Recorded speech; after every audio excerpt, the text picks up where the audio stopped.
Bismillahirrahmanirrahim. Assalamualaikum warahmatullahi wabarakatuh. Perkenalkan, nama saya Gangga Arman Syardi, NPM 22 mahasiswa semester 4 Fakultas Hukum Universitas Pasundan. Di sini saya akan menjelaskan untuk melengkapi tugas akhir semester mata kuliah metode alternatif penyelesaian sengketa dengan dosen Dr. Hajah Umi Maskanah SH MHum. Di sini saya akan menjelaskan rangkuman metode alternatif penyelesaian sengketa. Baik, yang pertama di sini ada pengertian alternatif penyelesaian sengketa. Jadi teknik dan metode penyelesaian sengketa atau APS merujuk pada pendekatan yang digunakan untuk penyelesaian sengketa di luar pengadilan. Tujuan utamanya adalah untuk mencapai penyelesaian yang efektif, cepat, biaya yang lebih rendah, dan terkadang bersahabat secara psikologis bagi pihak-pihak yang terlibat dalam sengketa. Beberapa contoh APS yang meliputi yang pertama ada mediasi, yang kedua ada negosiasi, yang ketiga ada arbitrase, dan yang keempat ada konsilisasi. Dan masih banyak bentuk lainnya dari penyelesaian sengketa yang melibatkan pihak ketiga yang netral. Nah, yang kedua di sini ada asas-asas alternatif penyelesaian sengketa atau APS. Yang pertama itu ada asas etikat baik, yang kedua ada asas kontraktual, yang ketiga ada asas mengikat, dan yang keempat ada asas kebebasan berkontrak, dan yang kelima ada asas kerahasiaan, dan yang keenam ada asas keadilan, dan yang terakhir yang ketujuh ada asas kepastian hukum.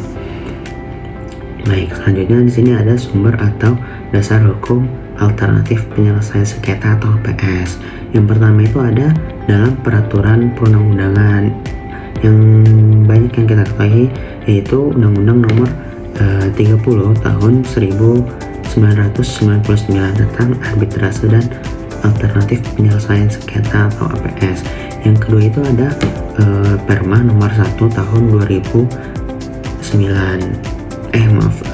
1990, dan yang ketiga itu ada Undang-Undang Nomor 48 Tahun 2009.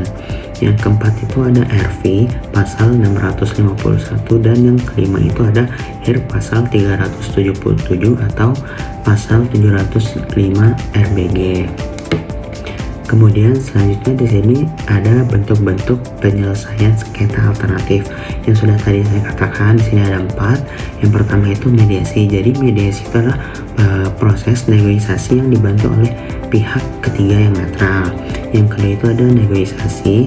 Jadi negosiasi itu adalah proses tawar-menawar antara pihak yang bersengketa. Terus yang ketiga itu ada konsilisasi. Jadi konsilisasi itu adalah proses pemulihan hubungan antara kedua belah pihak yang bersengketa. Terus yang terakhir itu ada arbitrase.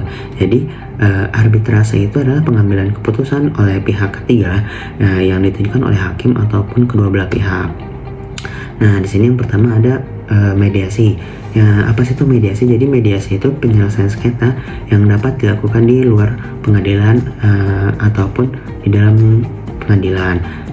Mediasi itu juga terbagi menjadi dua. Yang pertama itu adalah ada litigasi yang diatur dalam Perma Nomor 1 Tahun 2016. Yang kedua ada non litigasi, ada yang diatur dalam Undang-Undang Nomor 30 Tahun 1999, bahwa dalam pasal 130 HIR dijelaskan ada suatu kewajiban bagi hakim untuk memberikan perdamaian yang dilakukan di luar peradilan sebelum adanya putusan. Selanjutnya, kelebihan proses penyelesaian sengketa di luar pengadilan atau non litigasi. Yang pertama itu ada murah, kedua ada cepat, yang ketiga ada hubungan baik antara kedua belah pihak, yang keempat ada netral, yang kelima ada sukarela, yang keenam ada rahasia, yang ketujuh ada non judisial, dan yang kedelapan itu ada sesuai kebutuhan. Selanjutnya yang saya akan sampaikan lagi di sini ada negosiasi. Jadi negosiasi itu adalah proses tawar-menawar langsung antara pihak-pihak yang bersengketa untuk mencapai adanya kesepakatan. Baik, saya lanjutkan. Jadi dalam negosiasi itu para pihak berusaha memahami kepentingan satu sama lain untuk mencari solusi kreatif dan berkompromi untuk menemukan solusi terbaik. Prosesnya juga bersifat fleksibel, informal, dan sukarela. Selanjutnya di sini ada yang ketiga itu ada arbitrase.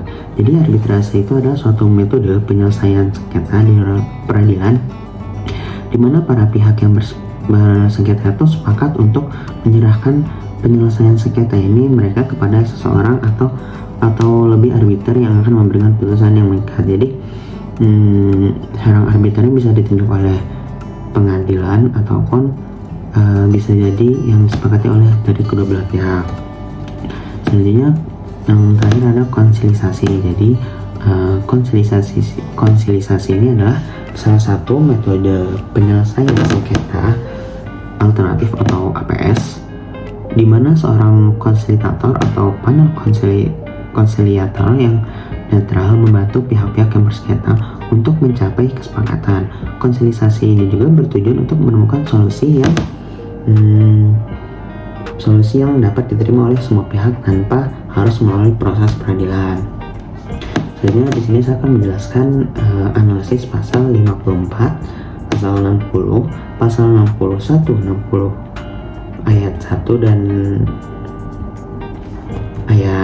pasal 62 ayat 1 dan pasal 62 ayat 2, dan yang terakhir ada pasal 70. Di sini yang pertama yaitu pasal 54. Jadi pasal 54 Undang-Undang Nomor 30 Tahun 1999 diatur secara tegas bahwa format putusan arbitrase harus memuat kepala putusan yang berbunyi demi keadilan berdasarkan ketuhanan yang Maha Esa.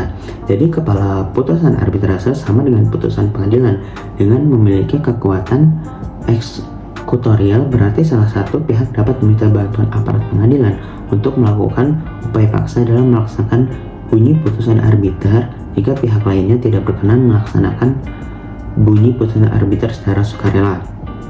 Bahwa arbiter memiliki kekuatan eksekutorial merupakan ketentuan hukum yang lazim ditemukan dalam berbagai sistem hukum di dunia. Indonesia juga dapat ditemukan dalam pasal 60 Undang-Undang Nomor 30 Tahun 1999 yang menegaskan bahwa putusan arbitrase bersifat final dan mempunyai kekuatan hukum tetap dan mengikat para pihak. Selanjutnya pasal 60 Undang-Undang Nomor 30 Tahun 1999 tentang arbitrase dan alternatif penyelesaian sengketa. Keputusan arbitrase bersifat final, mempunyai kekuatan hukum tetap dan mengikat kedua belah pihak. Pasal 60 juga menegaskan bahwa tidak dapat diajukan banding, kasasi, dan peninjauan kembali terhadap putusan arbitrase ini. Kemudian selanjutnya ada pasal 62 ayat 1. Pemohonan untuk melakukan putusan arbitrase diajukan secara tertulis oleh salah satu pihak yang bersengketa kepada ketua pengadilan negeri. Kemudian pasal 62 ayat 2, dalam waktu paling lambat 30 hari sejak permohonan sebagaimana dimaksud pada ayat 1 diterima, ketua pengadilan negeri wajib mengeluarkan penetapan eksekusi sepanjang putusan arbitrase tersebut tidak bertentangan dengan ketertiban umum. Konteks dan implikasinya, efektivitas putusan arbitrase ini menjamin bahwa putusan arbitrase dapat dilaksanakan secara efektif dan cepat, sehingga para pihak dapat memperoleh kepastian hukum tanpa penundaan yang berlarut-larut. Kemudian ketertiban umumnya, pengadilan berperan dalam memastikan bahwa melaksanakan putusan arbitrase tidak merugikan kepentingan umum atau melanggar hukum yang berlaku. Ini memberikan mekanisme kontrol untuk mencegah pelaksanaan putusan yang mungkin merugikan kepentingan masyarakat luas. Dengan demikian, pasal 62 ayat 1 dan ayat 2 Undang-Undang Nomor 30 Tahun 1999 memberikan kerangka kerja yang jelas bagi pelaksanaan putusan arbitrase di Indonesia, memastikan proses yang cepat namun tetap memperhatikan kepentingan umumnya. Dan yang terakhir adalah pasal 70 Undang-Undang Arbitrase membahas pembatalan keputusan arbitrase jika putusan arbitrase mengandung informasi yang salah, dokumen yang disembunyikan, atau hasil dari penipuan.